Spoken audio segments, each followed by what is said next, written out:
Shema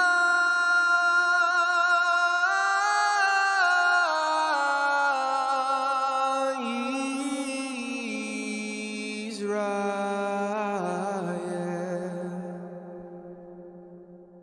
Yahuwah Eloheinu, Yahuwah Eloheinu Achad. Shema Yisrael, Shema Yisrael, Yahuwah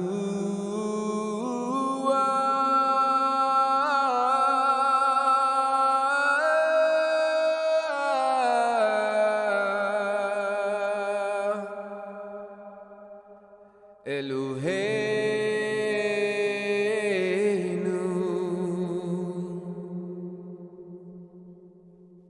Yahuwah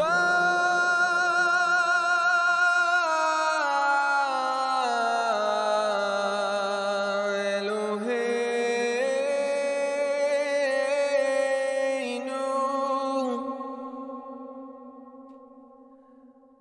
Achad.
And shalom. Sorry, I had to unmute my mic. Welcome to Cover with me, Jeremy Pyers. And today we're going to be doing part 10 of the Book of Enoch. So, welcome everybody. Welcome. If you're watching live or not. I do this every Sunday evenings. So, just doing live stream readings. So, doesn't look like there's many in chat today. It's all good. So, we'll just jump right into it then. So, we stopped at 74. And we'll be starting at chapter 75 here in the Book of Enoch from the Eth Sefer. Alright. So chapter 75.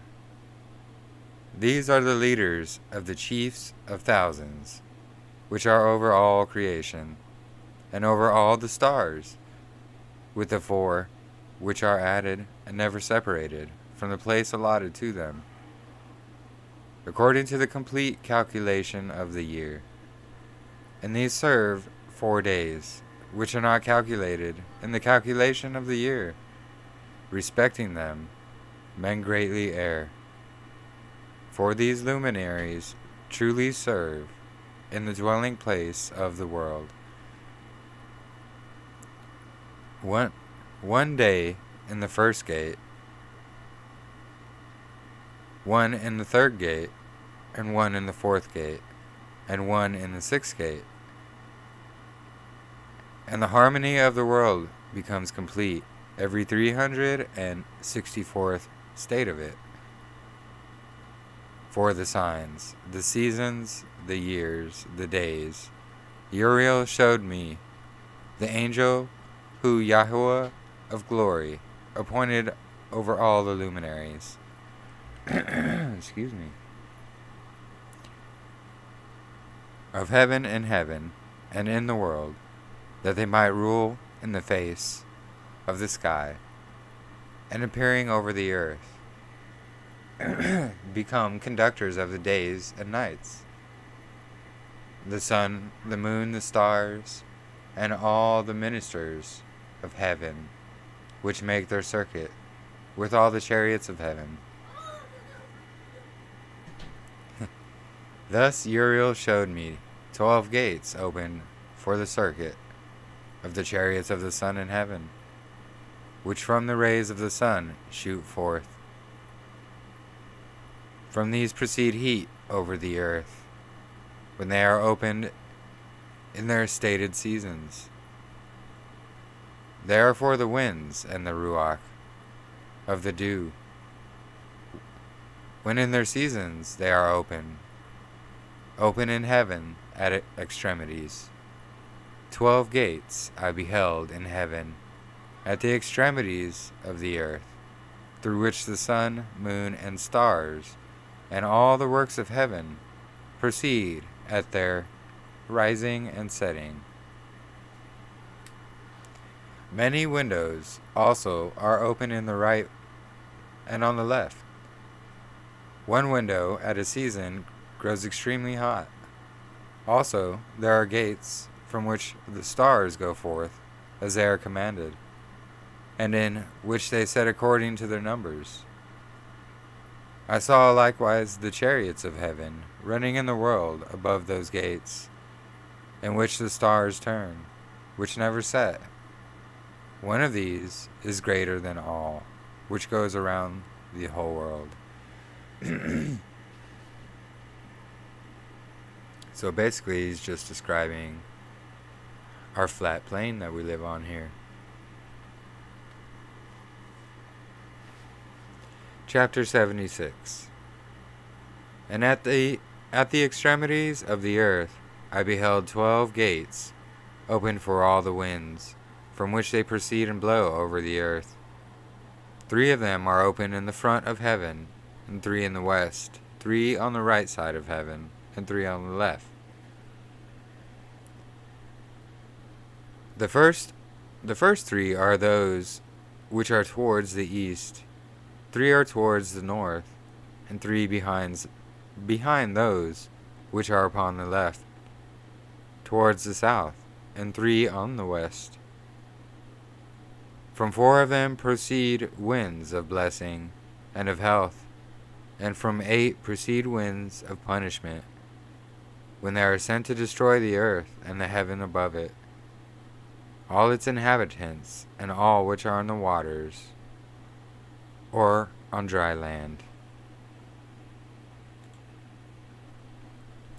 The first of these winds proceed from the gate termed the eastern, through the first gate on the east, which inclines southwards. From this goes forth destruction, drought, heat, and perdition. From the second gate, the middle one, proceeds equity. There issue from it rain, fruitfulness, health, and dew. And from the third gate northwards proceed cold and drought. After these proceed the south winds, through 3 principal gates. Through their first gate, which inclines eastward, proceeds a hot wind. But from the middle gate proceeds proceed grateful odor, dew, rain, health, and life. From the third gate, which is westward, proceeds dew, rain, light, and destruction. So this is describing those, what do they call it?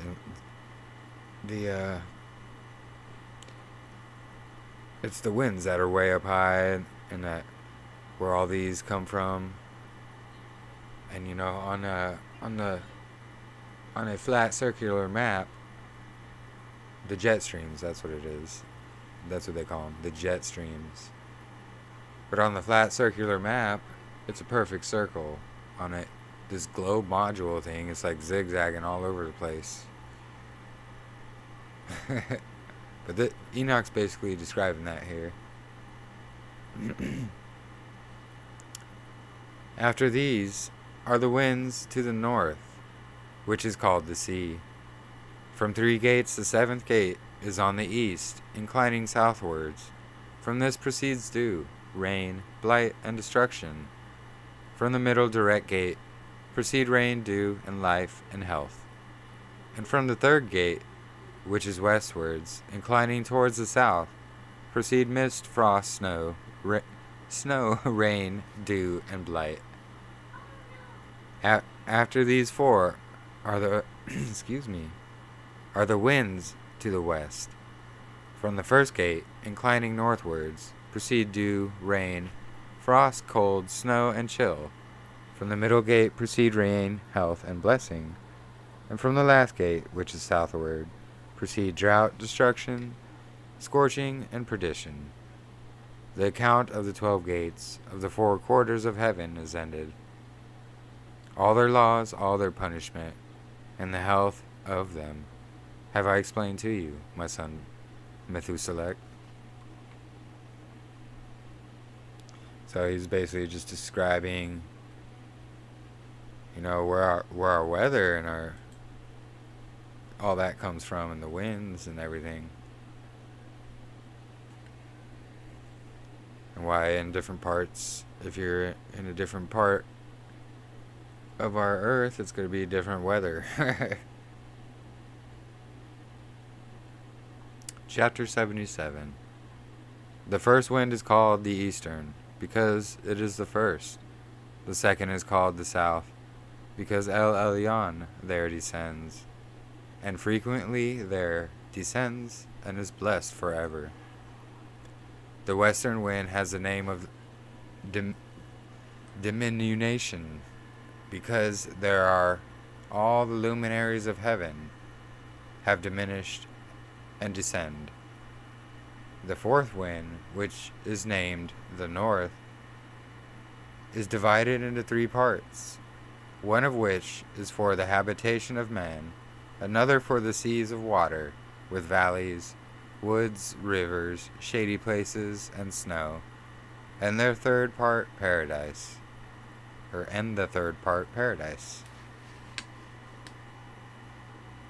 7 high mountains I beheld, higher than all the mountains of the earth, from which frost proceeds, while days, seasons, and years depart and pass away.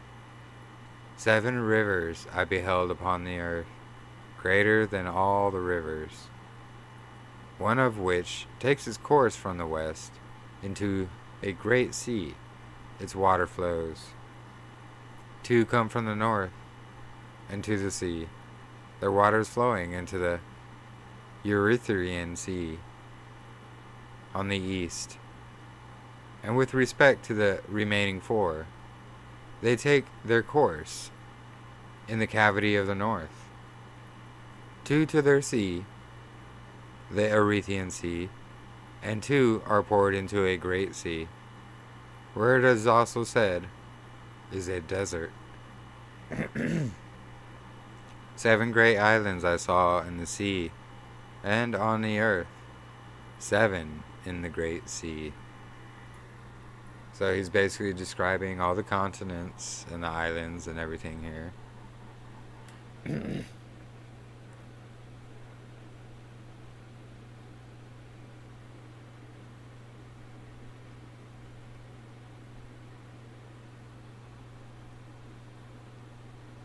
You know, and if you look at this on a flat map, which this is clearly describing Yahweh clearly created an enclosed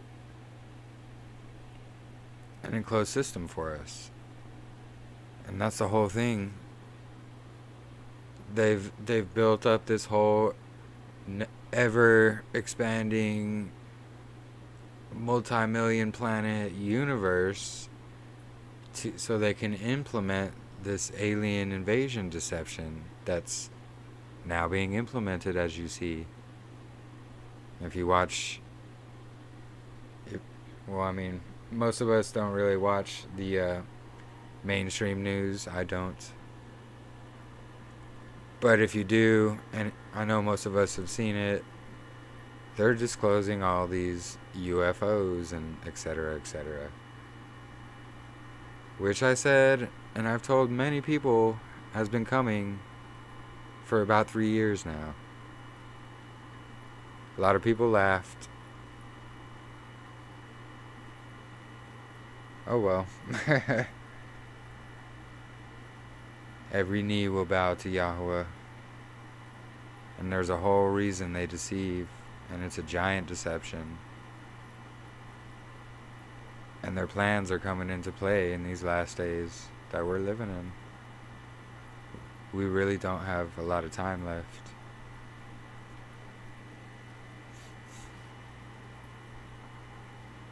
Chapter 78. The names of the sun are these.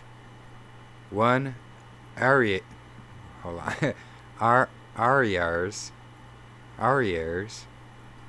The other, Thomas. The moon has 4 names. The first is Asonia, the second, Ebla, the third, Benes, and the fourth, Ire.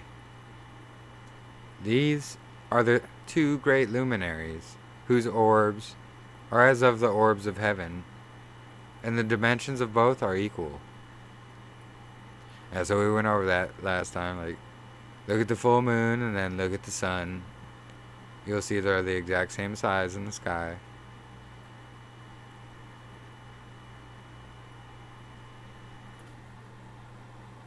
In the orb of the sun are 7 parts of light, which are added to it more than the moon.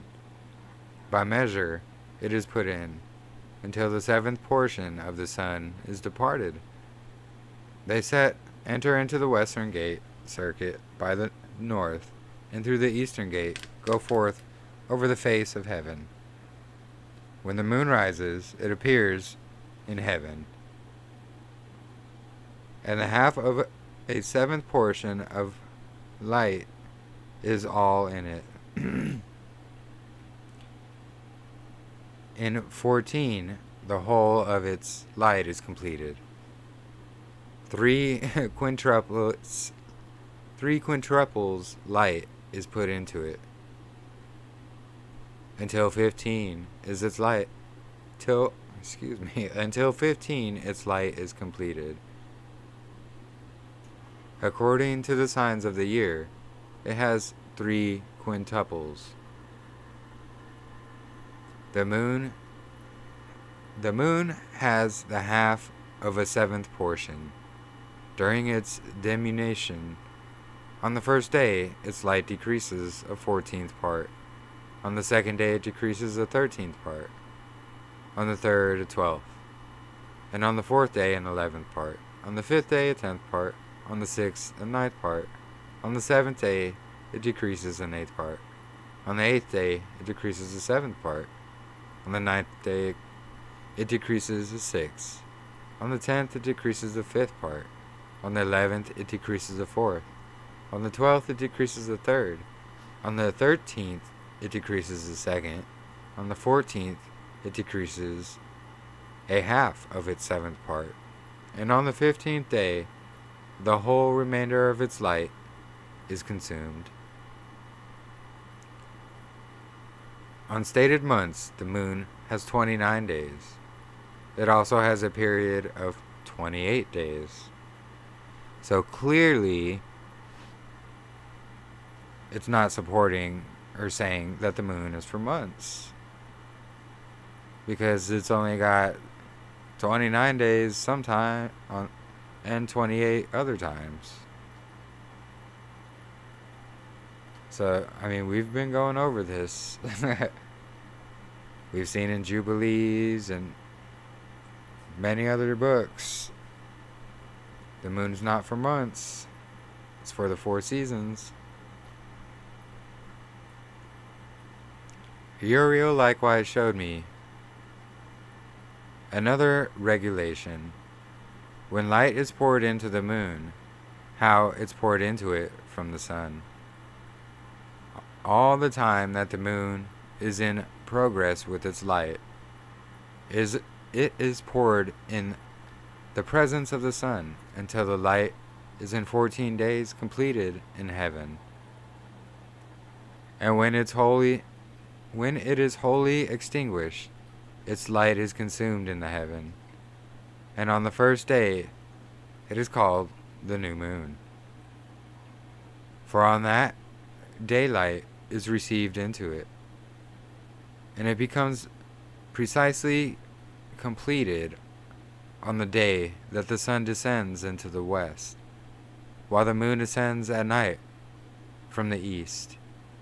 The moon then shines all the night until the sun rises before it, when the moon disappears in turn before the sun. Where light comes to the moon, there again it decreases until all its light is extinguished, and the days of the moon pass away. Then its orb remains solitary without light.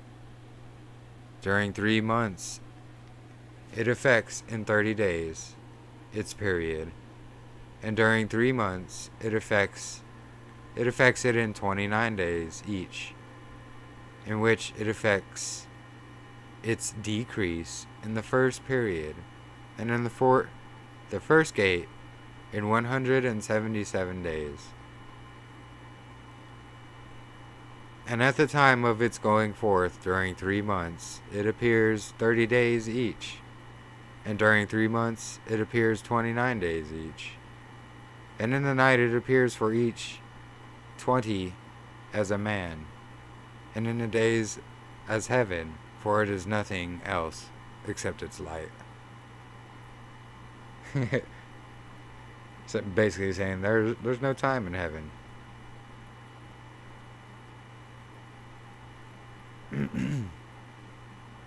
So chapter 79, this will be where we'll end it here this evening. And now, my son Methuselah, I have shown you everything, and every ordinance of the stars of heaven is finished. He showed me every ordinance respecting these, which is at all times, and in all seasons, under every influence, in all years, at the arrival under the rule of each, during every month and every week. Also the decrease of the moon, which is effected in the 6th gate, for in that 6th gate its light consumed. From this is the beginning of the month, and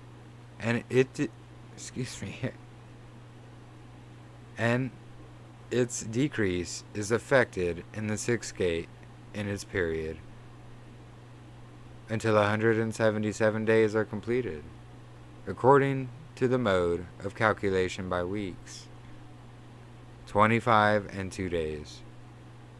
It is less than that of the sun, according to the ordinance of the stars, by 5 days and 1 time precisely. When that visible situation is completed, such is the appearance and likeness of every luminary, which Uriel, the great angel who conducts them, showed to me.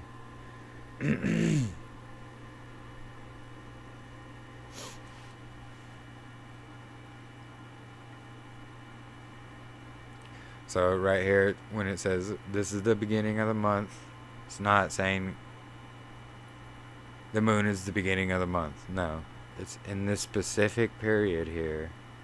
It happens to be the beginning of the month when the moon does this. When it is in the sixth gate and its light is consumed. And then after that it decreases. So it's just basically showing like, and it'll get into it more as well as we get more through Enoch. It's going to show us a lot more how the sun, even though it already has, the sun's our main sign for our days and months and weeks and years and our Sabbaths. He said on the seventh day he rested, not every seventh or eighth or whatever, what have you. I'll vary it up there. No, it's pretty specific.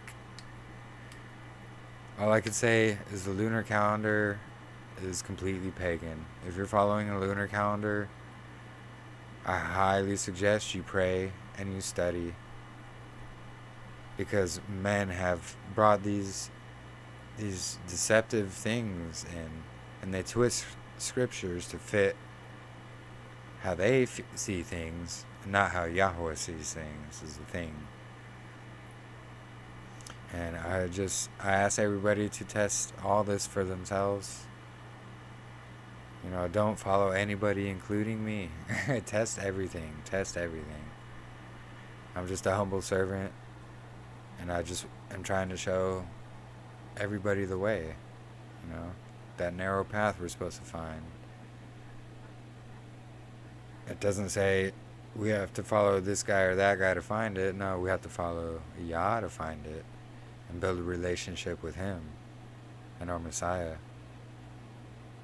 through our Messiah, because he is our king and our high priest. And you know, if you have any questions, feel free to put them in the chat or the comments. Please like and share and subscribe if you liked it. You know, I know I don't have a lot of followers, and as you can see, I don't have a lot in chat. And you know, I'm not doing it for fame or anything. And I know a lot of people have come against me because I go against doctrines of men, and I go against the big ministries, and a lot of people hate me for it, but I just want to share his truth is all, and I love everybody. I love all of you. And thank you for watching and tuning in today. Doesn't look like there's any questions or really anyone in chat at all today. I hope everybody's okay. I hope you have a blessed evening and a blessed rest of your week. And I will see you guys next time. Thank you for joining.